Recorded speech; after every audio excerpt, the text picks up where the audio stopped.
খুব কম মানুষই পারে পুরাতন রীতিনীতির বদল ঘটিয়ে নতুন ও বাস্তবসম্মত রীতির প্রচলন করতে। হ্যাঁ, খুব কম মানুষই পারেন পুরো বিশ্ব তার বিরুদ্ধে কথা বললেও নিজের বুদ্ধি বিবেচনা দিয়ে জ্ঞাত সত্য ঘটনাকে বইয়ের পাতায় লিখে রাখতে। সময়টা তখন অন্ধকারাচ্ছন্ন। বিজ্ঞানসম্মত ভাবনা তখনও মানুষের মনে জন্ম নেয়নি। পুরাতন ধার্মিক গ্রন্থে ভুলবশত লেখা অসত্যকেই সকলে সত্য বলে মেনে নিয়েছিল। সকলেই ভাবত পৃথিবী স্থির, সূর্য ও অন্যান্য গ্রহ নক্ষত্র পৃথিবীর চারিদিকে আবর্তনরত। কিন্তু এই ভুল ভাবনা চিন্তার অবসান ঘটায় বিজ্ঞানী, শিল্পী, চিকিৎসক, অর্থনীতিবিদ এবং রাজনীতিবিদ নিকোলাস কোপার্নিকাস। তাই আজ আমাদের স্টাডি টাইমে তাকে গভীরভাবে চিনে নেব আমরা। আশা করি এই মহৎ ব্যক্তিত্বের কথা সকলেই শুনবেন, যিনি এই গোটা বিশ্বের দিশা বদলে রেখে দিয়েছিলেন। সভ্যতার আদি যুগ থেকেই মাটির মানুষ বিস্ময়ে ভরা চোখে চেয়ে থাকত আকাশের দিকে। আকাশের চন্দ্র, সূর্য, গ্রহ, তারা সবকিছুই তার কাছে ছিল অপার বিস্ময়ের।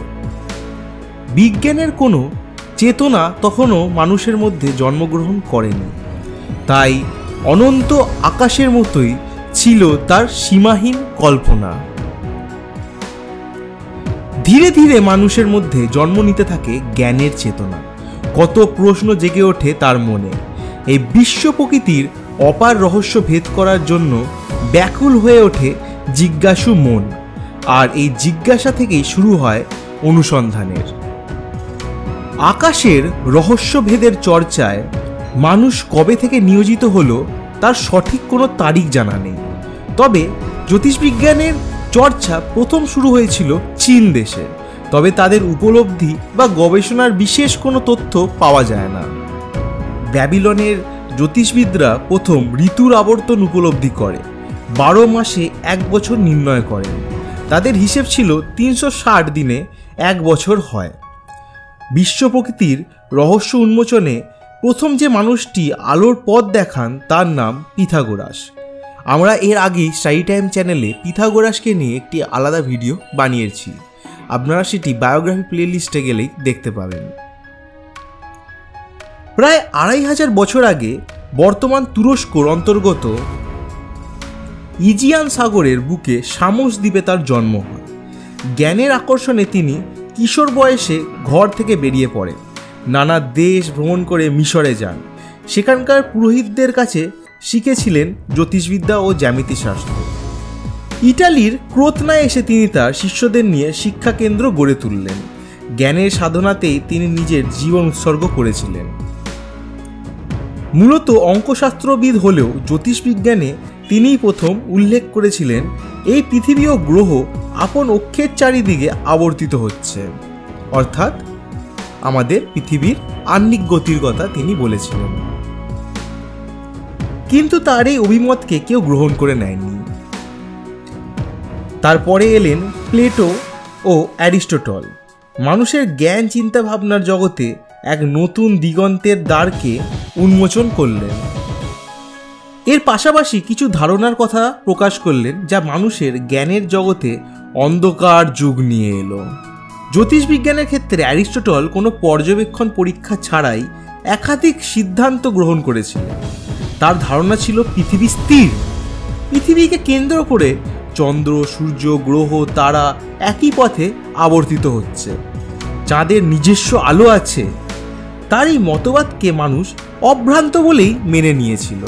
খ্রিস্টপূর্ব 230 সালে অ্যারিস্টাচার্স তার অভিমত প্রকাশ করেন যে সূর্যই এই সৌরমণ্ডলের কেন্দ্রবিন্দু এবং স্থির। কিন্তু তার এই অভিমতকে সকলেই অগ্রাহ্য করল। পরবর্তী ক্ষেত্রে জ্যোতিষবিজ্ঞানী টলেমি জ্যোতিষবিজ্ঞানের ক্ষেত্রে নানান তত্ত্ব উদ্ভাবন করেন। তার এইসব তত্ত্বগুলি ছিল ভুল। তিনি বললেন বিশ্ব একটা গোলক এবং তা গোলকের মতোই ঘুরছে। পৃথিবী একটি গোলাকার বস্তু এবং তা বিশ্বের কেন্দ্রস্থলে অবস্থিত। পৃথিবী স্থির, সূর্যই তার চারিদিকে ঘুরছে। তার এই অভিমতের সপক্ষে একটি মানচিত্র অঙ্কন করেন।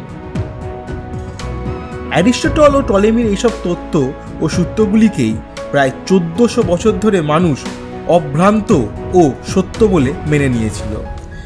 কেউ তার ভুলভ্রান্তি নিরূপণ করার চেষ্টা করেনি। কিন্তু যিশুর জন্মের পরবর্তীকালে যখন বাইবেল রচিত হলো, বিশ্ব সৃষ্টির রহস্য সম্পর্কে সেই বাইবেল রচনাকারদের সামনে টলেমির সিদ্ধান্তগুলি বর্তমান ছিল। তাই তারা সেই সব অভিমতকেই বাইবেলে অন্তর্ভুক্ত করে নিলেন। অল্প দিনের মধ্যে তা ধর্মের অঙ্গ হিসেবে পরিগণিত হলো। পরবর্তীকালে মানুষ বাইবেলের প্রতিটি কথাকেই ধ্রুব সত্য বলে মেনে নিল। কারোর মনেই ছিল না কোনো সংশয় বা জিজ্ঞাসা।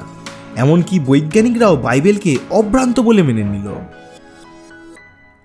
এর পেছনে আরও একটি কারণ ছিল ইউরোপের বুকে তখন চার্চের অপ্রতিহত প্রত্যাপ।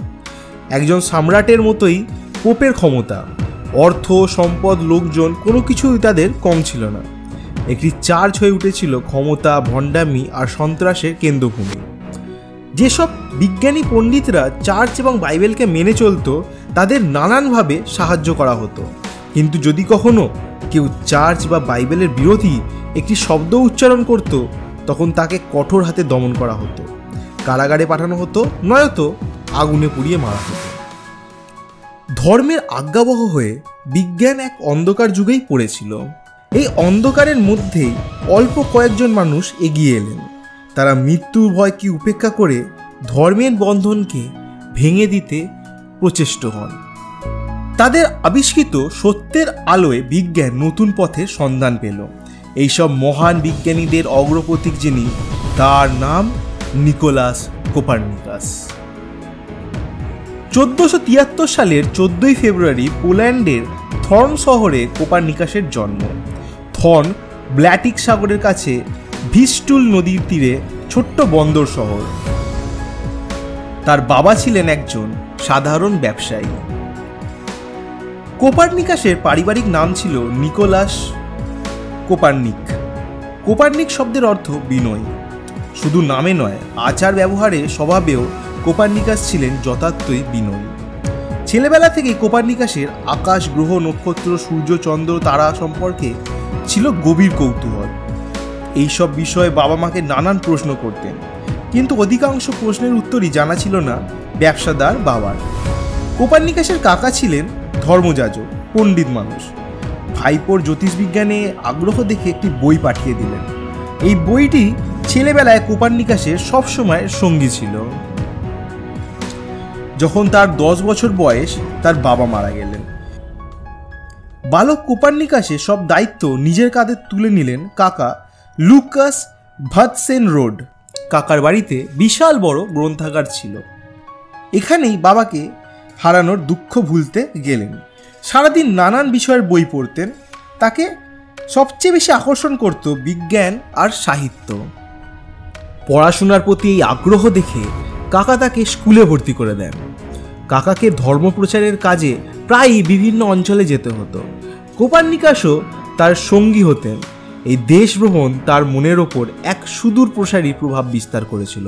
স্কুলের পড়া শেষ করে 18 বছর বয়সে কোপার্নিকাস ক্র্যাকাও বিশ্ববিদ্যালয়ে ভর্তি হলেন।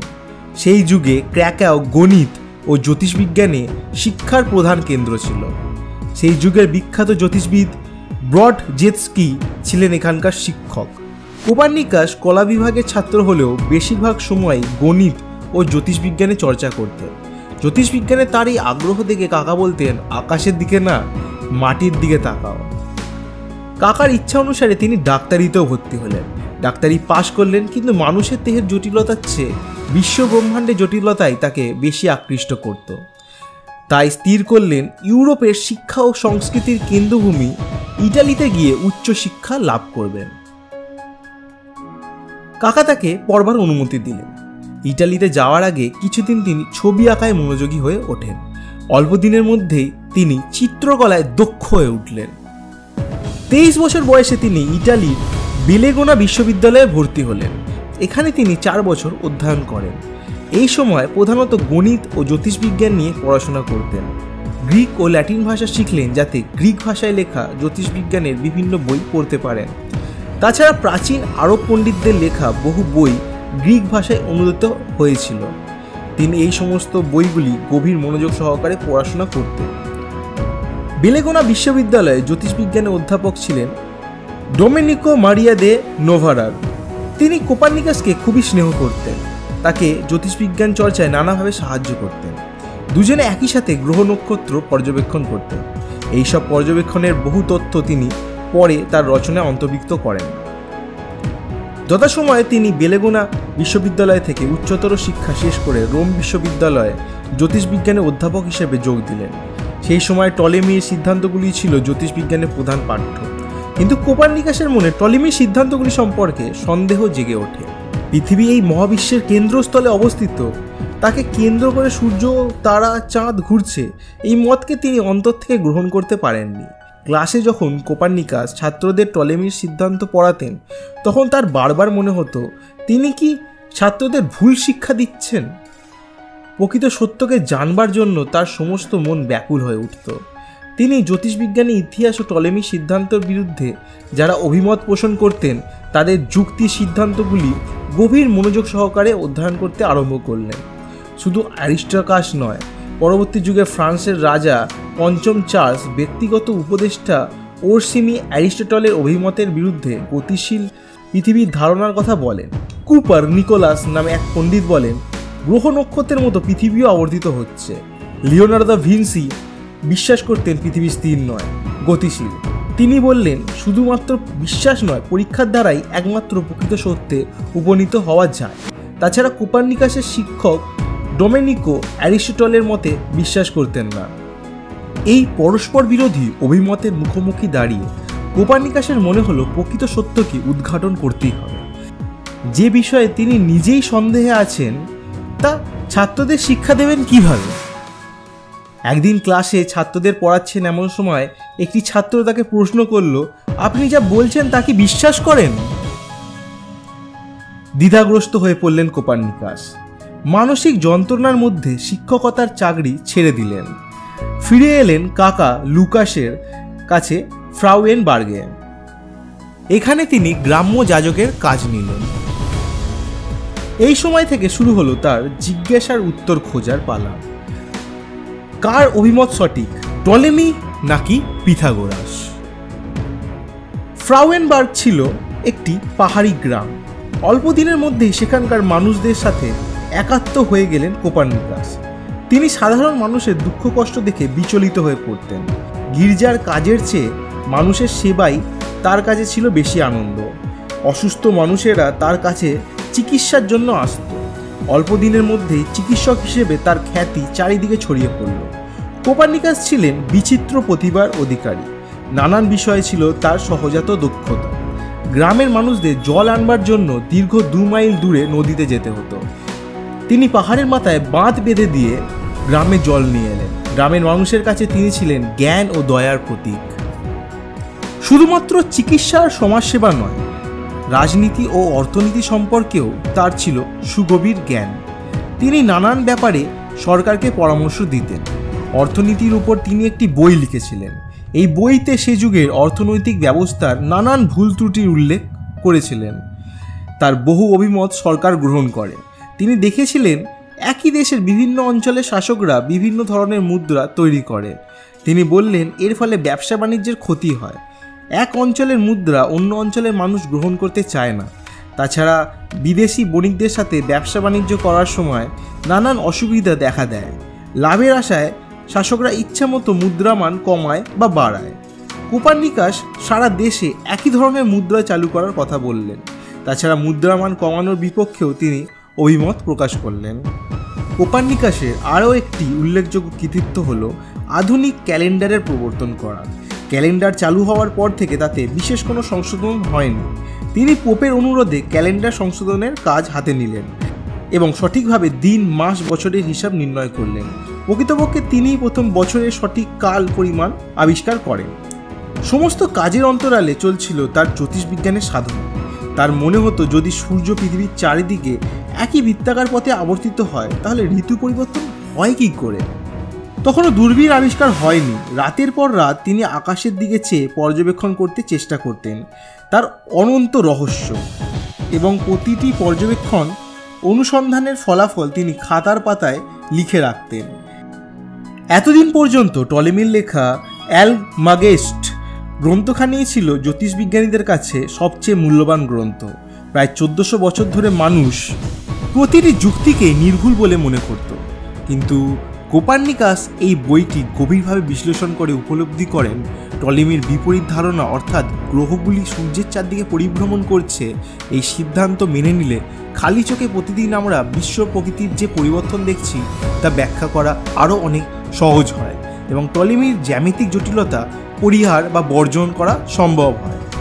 বেশ কয়েকজন প্রাচীন জ্যোতিষবিজ্ঞানীর রচনার মধ্যে তার অভিমতের সপক্ষে যুক্তি খুঁজে পেলেন, কিন্তু প্রত্যক্ষ প্রমাণের জন্য খালি চোখের উপরই নির্ভর করতে হতো। দূরের আকাশ তার পক্ষে দেখা সম্ভব হতো না। খালি চোখে যতটুকু দেখেছিলেন এবং 1505 থেকে 1511 সালে দুটি সূর্যগ্রহণ পর্যবেক্ষণ করে এই বিশ্ব প্রকৃতির গঠন সম্বন্ধে একটা ধারণা গড়ে তোলেন এবং প্রধানত তার উপরে ভিত্তি করেই গণিতের সূত্রের সাহায্যে মঙ্গল, শনি, বৃহস্পতি ও শুক্রের অবস্থান নির্ণয় করেন এবং এই অবস্থানগুলি কোনো টেলিস্কোপের সাহায্য ছাড়াই কীভাবে এত নির্ভুলভাবে স্থির করেছিলেন তা ভাবতে বিস্ময়ে অভিভূত হতে হয়। কোপার্নিকাস যখন গবেষণায় নিমগ্ন, কিছু মানুষ তার উদারতা সরলতার সুযোগ নিয়ে নানানভাবে বিব্রত করতে আরম্ভ করল। এরা সাধারণ মানুষের কাছে নানানভাবে প্রচার করতে আরম্ভ করলো একটা নিতান্তই বোকা লোক খালি চোখে দেখতে পায় সূর্য আমাদের চারিদিকে ঘুরছে আর পৃথিবী স্থির, আর কোপার্নিকাস মানুষকে বোকা বানাতে বলছে পৃথিবী ঘুরছে আর সূর্য স্থির। কোপার্নিকাস জানতেন তিনি যে সত্য আবিষ্কার করেছেন তা সাধারণ মানুষের পক্ষে গ্রহণ করা সম্ভব নয়। যুগ যুগ ধরে যে অন্ধবিশ্বাস তাদের মনে পাহাড়ের মতো চেপে রয়েছে, সহজে তাকে দূর করা সম্ভব নয়।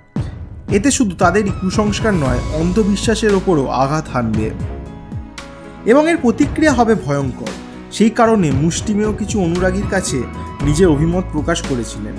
যখন তার বিরুদ্ধবাদীরা তার অভিমতের বিরুদ্ধে প্রচার করছিল, কোপার্নিকাসের বন্ধুরা তাকে এর প্রতিবাদ করবার জন্য অনুরোধ করলে তিনি শুধু হাসি মুখে বললেন, এইসব মূর্খ মানুষগুলির চিৎকারে গ্রহ নক্ষত্রের গতিপথে সামান্যতম পরিবর্তন ঘটবে না।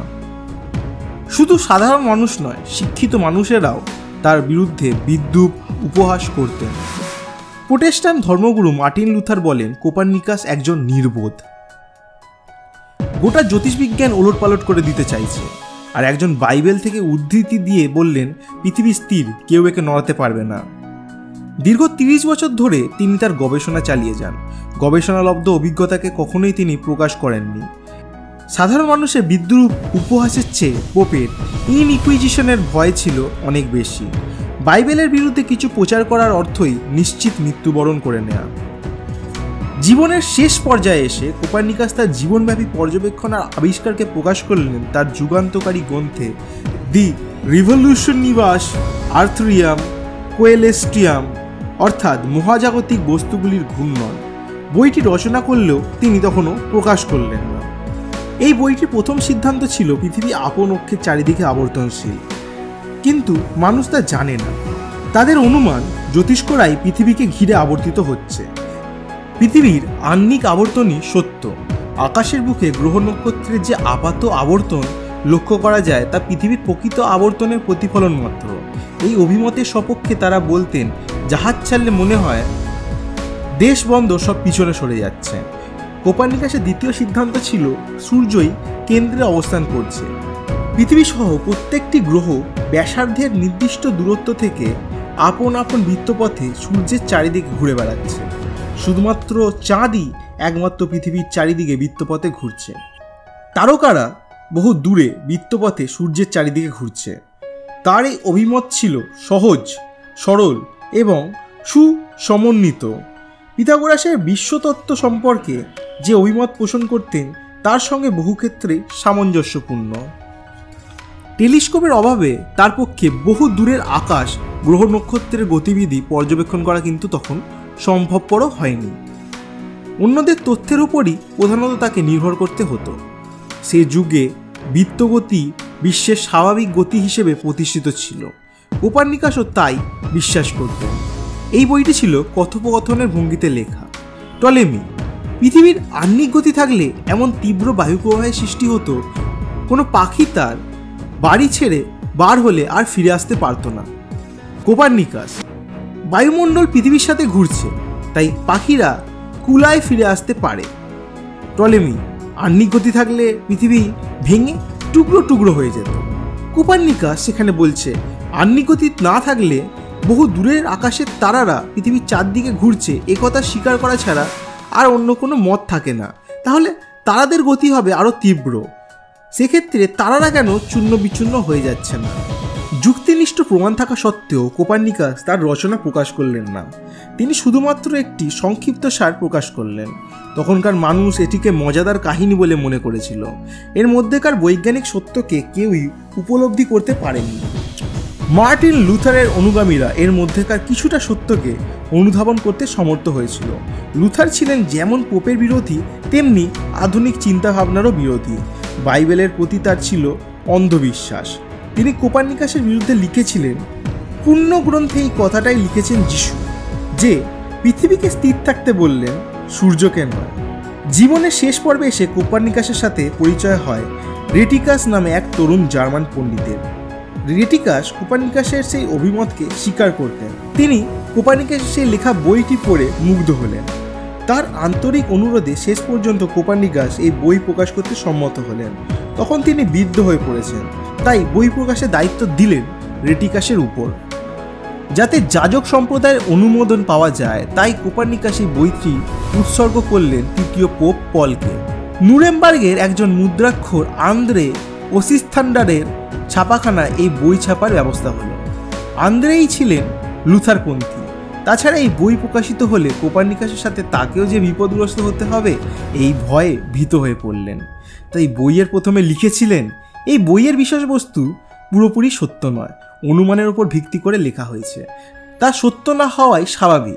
এই কথাগুলির মধ্যে দিয়ে তিনি সত্য মিথ্যার একটা সংশয়াচ্ছন্ন ধারণা সৃষ্টি করলেন, যাতে প্রয়োজনে এই বইটির বিষয়বস্তু পরে মিথ্যা বলে চালানো যেতে পারে। শুধু তাই নয়, আন্দ্রের ইচ্ছা মতো বই থেকে বহু নাম তুলে দিলেন। তার মধ্যে সবচেয়ে উল্লেখযোগ্য ছিল আরিস্টার্কাসের নাম, যিনি প্রথম গভীর বিশ্বাসের সাথে বলেছিলেন সূর্য স্থির, পৃথিবী গতিশীল। এই বই প্রকাশিত হওয়ার পর বহুদিন পর্যন্ত পণ্ডিতরা কোপার্নিকাসের সমালোচনা করেছে। তিনি পূর্বসূরিদের ঋণ স্বীকার করেননি। পরে যখন মূল পাণ্ডুলিপি পাওয়া যায়, তখন তা থেকে জানা যায় প্রকৃত তথ্য। 1543 সালে বইটি প্রকাশিত হলো। তখন তিনি মৃত্যুশয্যায়। শোনা যায়, যখন এই বইটি ছাপা অবস্থায় তার কাছে এসে পৌঁছলো, তখন তার হাতে পড়ে দেখবার মতো অবস্থা ছিল না। তিনি শুধু দু হাতে বইটি কিছুক্ষণ নাড়াচাড়া করলেন, আর তার কয়েক ঘন্টা পরেই তার মৃত্যু হলো। সাল 1543 সালের 21শে মে। কোপার্নিকাস এই বইয়ের মধ্যে দিয়ে যে সত্যের প্রতিষ্ঠা করলেন, তার উপর ভিত্তি করে গ্যালিলিও, কেপলার, নিউটন, আইনস্টাইন জ্যোতিষবিজ্ঞানের নতুন নতুন দিগন্তের উন্মোচন করলেন। তিনি যে শুধু একটি বৈজ্ঞানিক আবিষ্কার করেছিলেন তাই নয়, তিনি ইউরোপের প্রথম বিজ্ঞানী যিনি মধ্যযুগীয় কুসংস্কার, অন্ধকার এবং অন্ধবিশ্বাসের মূলে তীব্র আঘাত এনেছিলেন। তাই বিংশ শতকের মহাবিজ্ঞানী আইনস্টাইন বলেছেন, বিজ্ঞানের ক্ষেত্রে কোপার্নিকাসই হচ্ছেন আধুনিক যুগের পথিকৃৎ। তাহলে বন্ধুরা, আজকের জন্য এতটুকুই থাকলো। আপনারা বলে জানাবেন আপনাদের এই বায়োগ্রাফিটি কেমন লাগলো। এরপরে আমরা আস্তে আস্তে মার্টিন লুথার বা গ্যালিলিও, যাদের কথা আমরা এখানে জানলাম, তাদের ব্যাপারেও জেনে নেব। ঠিক আছে? এছাড়া আলাদা অন্যান্য যে বায়োগ্রাফিগুলো করা আছে বা মোটিভেশনাল ভিডিও, সেগুলি দেখতে ভুলবেন না। আমাদের চ্যানেলের সাথে আপনারা জুড়ে থাকুন, স্টাডি টাইম দেখতে থাকুন এবং ভালো থাকুন, সুস্থ থাকুন। দেখা হবে পরের একটি ভিডিওতে। নমস্কার।